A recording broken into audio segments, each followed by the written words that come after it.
Toda boa dádiva e todo dom perfeito vem do alto. Procedem do Pai das luzes, no qual não há mudança, nem mesmo aparência de instabilidade. Podeis vos sentar?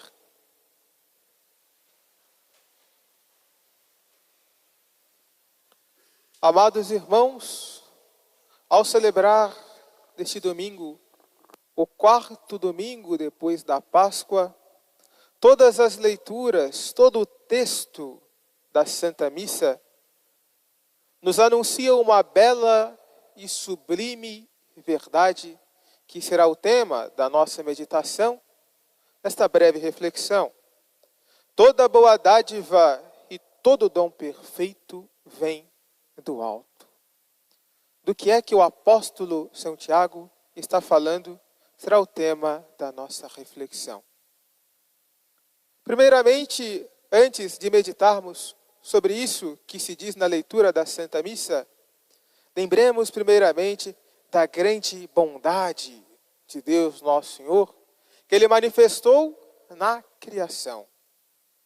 Tudo foi criado por Deus, tudo foi criado por Ele e para Ele.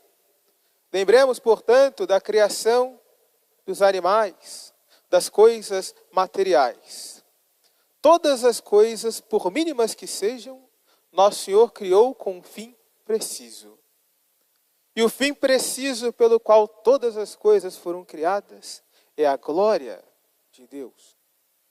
Tudo Nosso Senhor criou para a sua glória. Portanto, o menor dos animais, por insignificante que seja, foi criado para a glória de Deus.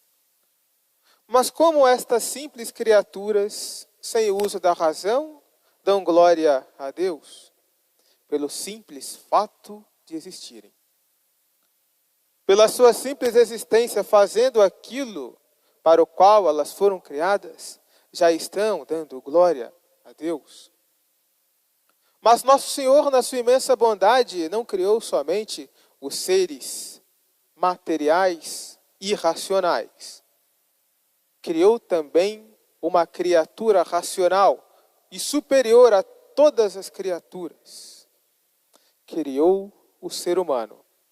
E criando o ser humano, Nosso Senhor nos colocou como que para presidir a criação, para dominar sobre a criação, sobre as coisas criadas, e não para sermos por ela dominados. E qual a razão da nossa existência? Para que nós fomos criados? Essa é uma pergunta que muitas vezes nós fazemos, sobretudo nos momentos difíceis da nossa vida. Para que estamos aqui? Lembremos, amados irmãos, somos criados para conhecer, amar e servir a Deus. E mediante isso salvar as nossas almas. Não fomos criados, portanto, para o dinheiro, para a glória mundana, para a fama, para o sucesso nesta vida. Não. Fomos criados para conhecer, amar e servir a Deus. E mediante isso salvar as nossas almas. Portanto, aquele que não vive conforme este objetivo é como uma faca que não serve para cortar. Uma lâmpada que não serve para iluminar. Fomos criados para a glória de Deus, para servir a Deus. Mas há uma grande diferença do modo como nós servimos a Deus, do modo como que os animais e as criaturas irracionais dão glória a Deus. As criaturas materiais e racionais dão glória a Deus por instinto, porque foram criadas para isso e não podem fazer de outro modo. Mas nós fomos chamados para o louvor de Deus, para glorificá-lo mediante a nossa liberdade e a nossa razão. Portanto, nós somos superiores às simples criaturas porque possuímos razão. Nós somos seres racionais. E justamente porque nós somos racionais, Deus nos fez livres. Portanto, se nós formos ou não adorar a Deus nessa vida, isso é algo que dependerá da nossa liberdade. Deus nos criou para isso, mas na nossa liberdade nós poderemos fugir do desígnio de Deus para nós. Mas, justamente, para retificar a nossa vontade, conforme esse fim último sobrenatural e sublime, é que o apóstolo São Tiago nos fala de um dom perfeito que vem do alto. E esse dom perfeito que vem do alto é a graça santificante, é o estado de graça. Resumidamente, o estado de graça é a vida de Deus em nós. É o próprio Deus que vive e santifica as nossas almas. E esse dom da presença de Deus nas nossas almas é um dom tão alto, excelso e magnífico que Santo Tomás chega a dizer que mais vale o menor grau da graça santificante no bebê que acabou de ser batizado do que os bens e posses de toda a natureza criada. Portanto, diante de toda a natureza, diante das posses de todas as riquezas do mundo, mais vale o estado de graça num bebê. Porque tudo isso que nós temos no mundo é natural.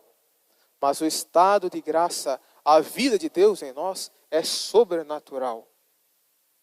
E, portanto, ultrapassa a toda a natureza criada. Portanto, amemos o estado de graça. Busquemos viver sempre em estado de graça. Foi para isso que Deus nos chamou. Essa é a razão da nossa vida cristã. Viver na graça, na amizade com Deus. Quando Deus, do alto do céu, olha para uma alma em estado de graça, Ele vê naquela alma a presença da Santíssima Trindade. Ele vê a semelhança daquela alma com o nosso Senhor Jesus Cristo. Ele vê ali a presença do Espírito Santo. Por isso devemos sempre buscar manter, preservar essa vida de Deus em nós. E o contrário disso é justamente o pecado. Se a graça santifica e embeleza a nossa alma com a presença de Deus, o pecado, pelo contrário, faz da alma de um filho de Deus um inimigo de Deus. Faz da alma de um herdeiro do céu um herdeiro da condenação eterna. Por isso, sempre repitamos com muita frequência que seja o tema constante das nossas meditações. Antes morrer do que pecar. É preferível a morte ao pecado mortal.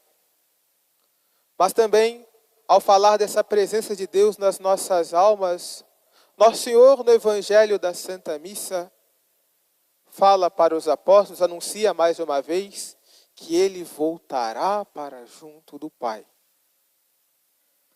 Mas Ele próprio consola os apóstolos dizendo que voltando Ele para junto do Pai, virá o Paráclito. Essa palavra que vem do grego parácletos significa defensor. Quem é o defensor prometido por nosso Senhor? Esse defensor é o Divino Espírito Santo. Portanto, já no dia de hoje, ainda nas alegrias do tempo da Páscoa, nosso Senhor anuncia a vinda do Divino Espírito Santo no Pentecostes. E recordemos sempre, foi naquela festa, naquele momento de Pentecostes, quando o Divino Espírito Santo santificou aos apóstolos, que nasceu propriamente a Santa Igreja. Portanto, era necessário que Jesus voltasse para junto do Pai, para do alto do céu enviar a nós o Divino Espírito Santo, e assim se iniciasse a obra da Santa Igreja.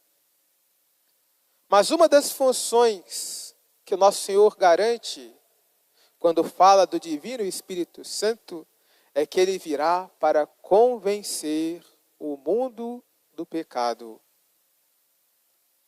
Por isso, a função do Divino Espírito Santo é nos tornar humildes. Lembremos então do cântico de Nossa Senhora: Deus resiste aos soberbos, aos orgulhosos, e exalta os humildes.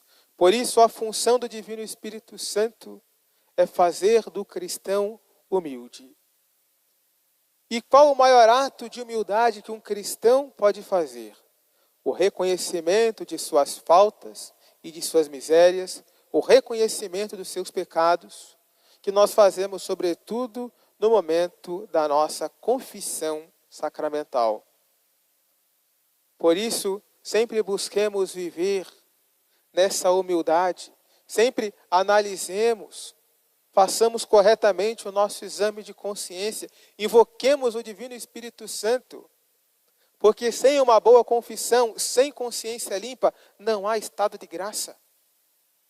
E sem estado de graça, Deus não habita, não santifica as nossas almas. Por isso, busquemos sempre essa humildade no reconhecimento dos nossos pecados.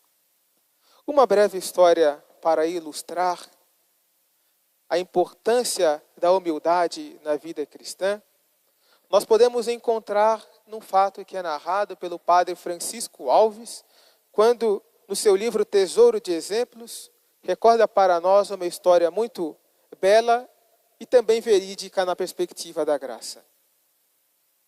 Ele fala que, num determinado dia, o rei mandou o governador de uma cidade visitar as prisões daquele lugar. E ele começou por visitar uma prisão específica, e lá estando diante de toda aquela multidão, por volta de uns 100 presos que ali estavam, ele quis conversar com cada um.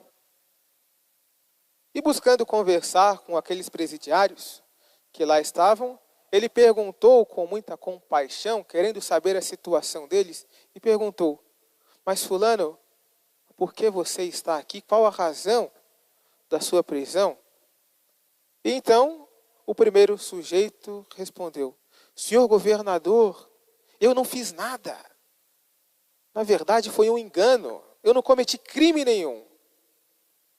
E depois, ele foi então até o segundo e perguntou: por que você está aqui? E novamente ele falou: senhor governador, também não sei. Não sei por que estou aqui. Alguém cometeu algum engano, eu sou inocente. E foi então até o 10º, que também era inocente. O 20º também era inocente. Chegou no número 99, o sujeito foi humilde. E na sua humildade ele reconheceu: senhor governador, eu estou aqui porque eu cometi um crime. E é justo que eu esteja aqui. Portanto, olhemos o que aparentemente se passava nessa prisão. 99 inocentes. E só um se reconhecia culpado dos seus crimes. E diante daquela cena, o governador falou: fulano, você que é criminoso, dê um passo adiante. Ele então deu um passo à frente e o governador falou: você, por causa dos seus crimes, será liberado. Porque você é o único criminoso nessa cadeia. Ou seja, você é um mau exemplo para essa grande quantidade de santos que nós temos aqui. Portanto, olhemos o que fez a humildade. A humildade do homem que se reconheceu pecador foi causa para ele da liberdade. Enquanto que o orgulho daqueles 99 foi a causa da sua condenação. Por isso, queremos viver na graça de Deus. Queremos ser realmente perdoados dos nossos pecados. Sejamos humildes. Reconheçamos-nos culpados das nossas culpas, que Deus virá em nosso auxílio com a sua graça. Portanto, amados irmãos, já nos preparando para as futuras alegrias do Pentecostes, pensamos então a nosso Senhor que nunca tire da nossa alma a presença da Santíssima Trindade e que o Divino Espírito Santo possa sempre, continuamente, iluminar os nossos pensamentos, os nossos corações, para que, através da humildade, a graça de Deus sempre esteja conosco. Peçamos também à Santíssima Virgem, ela que com sua humildade conseguiu a graça da maternidade divina, possa sempre interceder por nós, para sempre amarmos a Deus. Louvado seja nosso Senhor Jesus Cristo. Para sempre seja louvado. Querida Mãe Virgem Maria, Fazei que eu salve a minha alma.